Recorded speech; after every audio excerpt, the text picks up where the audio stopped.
Hola, bienvenidos de nuevo a Canal Enfermero, bienvenidos al programa Entrevista con. Como bien sabéis, los que nos seguís, estamos realizando una serie de entrevistas telemáticas debido a la situación especial en la que nos hallamos, en las que estamos analizando la gran crisis sanitaria, la mayor emergencia sanitaria a la que ha hecho frente el mundo entero en décadas, desde muchos puntos de vista. Hemos hablado con presidentes de colegios profesionales, con enfermeras de a pie, y hoy traemos el testimonio de una enfermera muy especial. Ella es Eva García Perea. Eva García Perea es la directora del Departamento de Enfermería de la Universidad Autónoma de Madrid, una persona con un currículum académico y una experiencia docente muy vasta, y que también se ha tenido que enfrentar al coronavirus y a sus consecuencias. Y pasó de prácticamente horas de estar en su departamento docente y organizando las clases y los estudios del grado de enfermería, a seguir haciendo eso, pero además a pasar a luchar en la primera línea contra este virus que ha paralizado el mundo. Nos lo va a contar en un minutín. Eva García Perea, bienvenida a Canal Enfermero. Buenos días, muchas gracias por invitarme, un placer. Bueno, Eva, yo decía que habías, te habías enfrentado al virus en primera persona, y no fue desde un hospital ni un centro de salud, sino que fue desde uno de los hoteles medicalizados que se pusieron en marcha en Madrid y en tantas otras ciudades para tratar a algunos pacientes muy especiales. Cuéntanos cómo surge esa llamada y cuál ha sido tu experiencia ahí. Bueno, muchas cosas han pasado ya, ¿no? Desde aproximadamente la segunda semana de marzo, que bueno, es cuando nos comunican el estado en el que se encuentra ya de manera más oficial nuestro país, cuando recibimos las órdenes en las universidades que nuestros estudiantes tienen que dejar de realizar sus prácticas asistenciales, y prácticamente en cuestión de 48-72 horas recibimos el llamamiento de reclutar a los estudiantes de cuarto de grado de enfermería, ¿no? de las universidades y de las facultades de la Comunidad de Madrid y de España, ¿no? La verdad es que tengo que reconocer que profesionalmente, ya decías, tengo una larga trayectoria docente y asistencial, pero yo creo que de mis experiencias profesionales, probablemente la que más me ha dolido en el alma y más me ha costado hacer fue dar el listado de nuestros estudiantes. Estaba obligada a hacerlo, lógicamente, y ante una petición que te hace tu comunidad y tu país, pues teníamos que dar esos nombres y apellidos de los estudiantes, pero implicaba una grandísima responsabilidad, y desde el Departamento de Enfermería teníamos muchísimas dudas en cuanto a la incorporación, ¿no? Esta incorporación que se iba a hacer. Nos daba bastante inseguridad los contratos que se ofrecían a los estudiantes, estuvimos analizándolos bien y esos contratos de apoyo auxiliar no tenían las competencias demasiado claras, no nos aseguraban demasiado que estuvieran bien cubiertos, a la vez nos estaba llegando mucha información de que los profesionales no contaban con todo el material que se necesitaba. Era una sensación de mandarles a la guerra, por mucho que nos dijeran que éramos escudos humanos. No me gusta nada esa palabra, porque no estudiamos para ser escudos, ¿no? Estudiamos para cuidar, estudiamos para estar, pero no para ser escudos, y si lo somos, al menos que me lo den físicamente, ¿no? Entonces, bueno, fue, ya digo, decisiones muy, muy complicadas, esa incorporación de los estudiantes. Tuvimos muchísimas reuniones con ellos para que, desde luego, de manera voluntaria, aquellos que se vieran en condiciones de hacerlo lo pudieran hacer, pero que no se sintieran coaccionados. ¿Cuál fue la respuesta? ¿Fueron decididos a la hora de incorporarse a filas? No, mucha gente muy decidida, pero lógicamente pues la gente es responsable y tiene sentido común. Entonces también sabían, pues lógicamente, a ver, terminando la carrera uno está lleno de inseguridades cuando ya tienes el título en la mano. Imaginaros esto sin haber hecho tu último rotatorio y de repente una situación inesperada donde se te exige dar la talla de profesional. Por mucho que te digan que vas a estar acompañado de una enfermera, por mucho que, bueno, pues lógicamente había miedos, pero sí que había decisión, muchos estudiantes querían, y también había miedos por parte de sus familias, como es absolutamente normal, humano y natural, ¿no?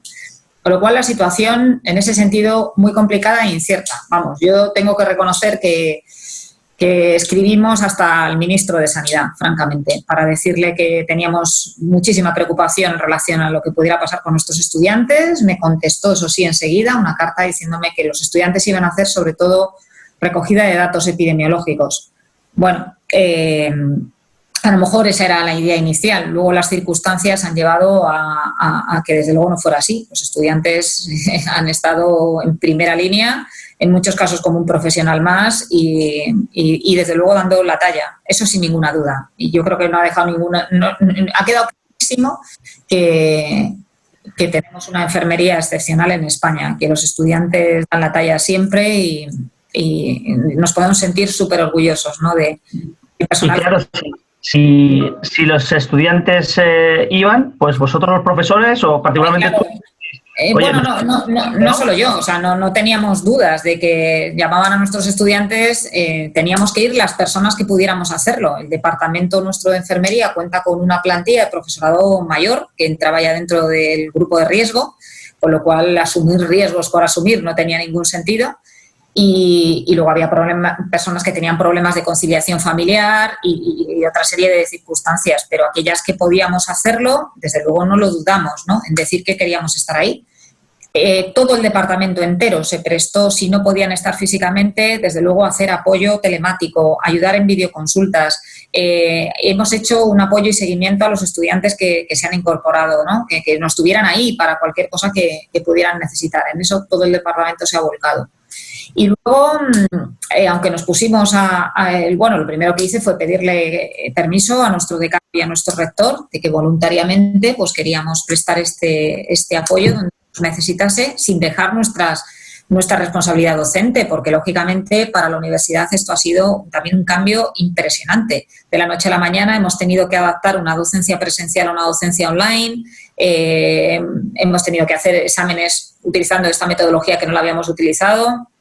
Ha sido muy engorroso, nos ha llevado muchas horas delante del ordenador y muchas horas con los estudiantes para cerciorarnos de que entendían lo que queríamos explicarles. Esto nuestro decano y rector, por supuesto, nos dijeron que encantados. Y luego tampoco fue tan fácil porque tuve que ponerme, realmente una de las personas que me facilitó mucho las cosas fue Lourdes Martínez, la gerente de cuidados de la consejería, que me ayudó bastante para el papeleo que tenía que hacer y los trámites de incorporación voluntaria, que no necesitábamos ni contrato, pero no parecía tan evidente. Iban pasando los días y no nos decían cómo lo podíamos hacer, ¿no? Y tras escribir a la directora de Recursos Humanos y ya ponernos en contacto con los directores de enfermería que estaban vinculados a los hoteles medicalizados, pudimos por fin incorporarnos, pero incluso tuvimos que insistir mucho para poder estar. No era un mecanismo que estuviera hecho, porque nada estaba hecho en esos momentos, ¿no? ¿Y cómo fue la experiencia en esos hoteles medicalizados? Que se habló de ellos, pero yo creo que desde dentro nadie sabe exactamente qué trabajo desempeñasteis ahí y a qué panorama os enfrentasteis. Bueno, cuando nosotras ya conseguimos incorporarnos, esos hoteles ya estaban funcionando. Las personas que los coordinaban, yo hablo por el mío, desde luego, excepcionales, las enfermeras excepcionales. Aquí tengo que reconocer, yo estuve en el Hotel Aire Colón, un hotel que está en Doctor Esquerdo, y el hospital que tenía de referencia era el Gregorio Marañón.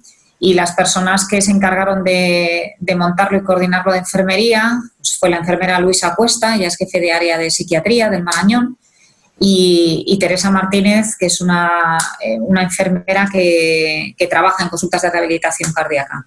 Dos profesionales maravillosas que, habían levantado 9 plantas de un hotel que lo habían convertido en un hospital, y que además tenía otra característica, y es que el personal que trabajaba en él pues era un personal, una amalgama de gente que procedían de diferentes consultas. Había estudiantes, había jubilados, personal muy, muy diverso, ¿no? Unidos por una misma circunstancia, que era el querer trabajar y hacer lo mejor posible por los pacientes, ¿no? Entonces, mi función era de estar de apoyo de esta coordinación, tanto de Luisa como de Teresa, y ayudarles en todo lo que pudiera. Y desde luego para mí ha sido una experiencia inolvidable. Una experiencia inolvidable. Ver de nuevo la generosidad y el buen hacer de nuestros colegas, cómo tenemos una capacidad de resiliencia y de adaptación que es impresionante, ¿no? Y he aprendido mucho, he aprendido muchísimo de todos ellos, ¿no? También con el equipo médico, pues muy bien, con el doctor Escalante, que es un hombre maravilloso, estaba la doctora Vázquez y luego también había, un psiquiatra, Álvaro, que tuvo una iniciativa muy bonita, que era crear unos grupos de apoyo a los profesionales que estábamos allí. Teníamos con él sesiones y bueno, pues donde era unos ratitos de desahogo, ¿no? Te contábamos cómo estábamos, cómo nos encontrábamos. Bueno, ha sido francamente interesante. Y desde el punto de vista asistencial, ¿cuáles han sido un poco las funciones que habéis desempeñado, los retos que habéis tenido que aplicar? Bueno, en principio estos hoteles estaban habilitados para personas que estaban bien, ya estaban muy estables de sus procesos de enfermedad, ya estaban muy estables del COVID, pero que por las características que reunían, sobre todo en sus domicilios, pues no podían seguir aislados, no podían aislarse en casa y tenían que estar allí. Venían todos con una PCR positiva y hasta que se negativizasen tenían que estar en estos lugares, ¿no? Entonces, había algunas personas que podían precisar algunos cuidados un poco mayores, pero en general gente autónoma y que, desde el teléfono propio de la habitación nos llamaban por teléfono y nos pedían las cosas y, desde luego, uno de los protocolos era intentar entrar lo menos posible. Eso hay que entrar bastantes veces, pero minimizar las entradas para intentar minimizar el riesgo. Se hacían muchísimos exudados, muchas PCRs a lo largo de todos los días para ver si se iban negativizando y para ver si así, pues continuamente íbamos dando altas e iban llegando pacientes, ¿no? Uno de los aluviones mayores de pacientes que tuvimos fue cuando se fue vaciando IFEMA, que lógicamente nos iban mandando a todos los pacientes que quedaban, ¿no? A pesar de estas características de los pacientes, pues lógicamente un paciente crónico, un paciente con patología compleja, aunque esté estable del COVID, le pueden pasar otras cosas y esas cosas pasaban. Y había que entrar a hacerles un electro, había que entrar a atenderles, teníamos diferentes situaciones y algunas tan complicadas que teníamos que retomar y volver a los pacientes a la urgencia del hospital que teníamos enfrente. O sea que también nos han dado sustos, claro que sí, algunos pacientes, ¿no? Nos estamos quedando sin tiempo, pero no quería dejar pasar una reflexión sobre, estamos preparando el año 2020, el año de la enfermera, con muchísimas acciones para visibilizar el trabajo que hacéis las enfermeras en todos los frentes y en todos los ámbitos y, sin embargo, debido a la irrupción de la infección, al final se han pospuesto todo tipo de iniciativas. Sin embargo, la visibilidad, la conexión y hermanamiento con la sociedad ha sido increíble y se ha dado un salto profesional importante, ¿no? ¿Cómo valoras esto? Mira, antes de terminar, que yo sé que tenemos poco tiempo, no quiero dejar de decir algo. En primer lugar, agradecer la generosidad de las personas, primero, que han dejado estos hoteles, ¿no? El dejar estos hoteles al servicio de los ciudadanos, de la sociedad y de los profesionales para atenderlos es de una generosidad inconmensurable, ¿no? Estos hoteles han quedado ahora muy deteriorados como consecuencias de ese uso. O sea que eso creo que ahora mismo nuestra ciudad está en deuda, ¿no? con las personas que han hecho este acto tan sumamente generoso. Desde luego, agradecimiento de corazón. Agradecer a todas las donaciones y a todos los actos de generosidad, desde pequeños detalles de gente pequeña o empresarios pequeños a grandísimas donaciones que todos los días y a diario recibíamos. Y hablo de todo tipo, es decir, que todos los días a las 3 de la tarde nos llegaba una paella al comedor, porque había una arrocería cerca del hotel y el señor de la arrocería todos los días traía una paella a los trabajadores. Como de repente un día nos llenaron el hall de tulipanes por parte del Jardín Botánico que nos ofrecían. Donación de prensa, donaciones de otros grandes almacenes donando sábanas, toallas. Tengo que agradecer a la Agencia Dos Pasos que nos dotó de una cantidad de libros impresionantes para montar una biblioteca. Bueno, pues han sido actos de generosidad, que es lo que eran unos chutes, ¿no? de energía y de adrenalina que hace la pena el seguir, ¿no? Los aplausos de las 8, que salíamos al patio y recibíamos los aplausos de los vecinos, ¿no? Cuando venía la policía a aplaudirnos a la puerta y diariamente venía a preguntarnos cómo estábamos. Bueno, pues esos actos son inolvidables, nos vamos a llevar en nuestros corazones siempre, ¿no? Y por otro, lo que me decías del 2020, es verdad que teníamos muchos actos, teníamos muchas ideas. Desde la iniciativa Nursing Now habíamos preparado un montón de cosas, desde Nursing Now Comunidad de Madrid queríamos, y lo haremos seguro, una carrera popular en la que queríamos llenar las calles de Madrid con camisetas de corre con tu enfermera, a congresos, jornadas científicas, etcétera. Pero yo creo que el destino es caprichoso y en este caso muy cruel y nos tenía preparado otro escenario para la enfermería. Un escenario en el que se nos mostraba que teníamos que hacer lo que sabemos hacer, que era cuidar y era estar. Y ya lo hemos demostrado una vez más, ¿no? Yo creo que lo que te decía antes, desde luego se ha demostrado que la enfermería mundial, y yo en este caso hablo de la enfermería española, por supuesto que ha estado a la altura de lo que se esperaba y pedir que nos cuiden, que nos cuiden. Esto ha dejado muchas secuelas físicas, muchas secuelas de muertos, se nos ha diezmado la población y estas secuelas son terribles.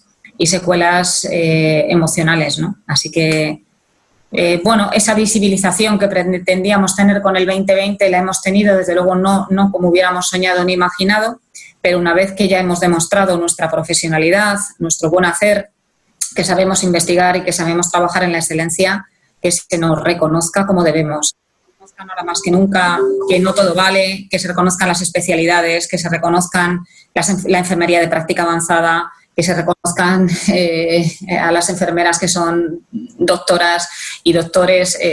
Bueno, hay mucho por hacer. Muy bien, pues nos quedamos con esa última reflexión y ese mensaje de agradecimiento infinito y de reivindicación también. Eva García Perea, directora del Departamento de Enfermería de la Autónoma, muchas gracias por haber sacado tiempo para atendernos y por contar tu testimonio desde esos hoteles medicalizados. Esperemos que todo vuelva a la normalidad. También las enfermeras, futuras enfermeras que están formándose en la universidad y saquen su grado y se incorporen a filas para seguir cuidándonos a todos. Sin más, nos despedimos. Muchas gracias a todos por estar ahí. Os recordamos que aquí en Canal Enfermero tenéis toda la actualidad de la pandemia y todo tipo de asuntos relacionados con nuestra profesión, reportajes, entrevistas, informativos en vuestra televisión, en Canal Enfermero. Hasta pronto.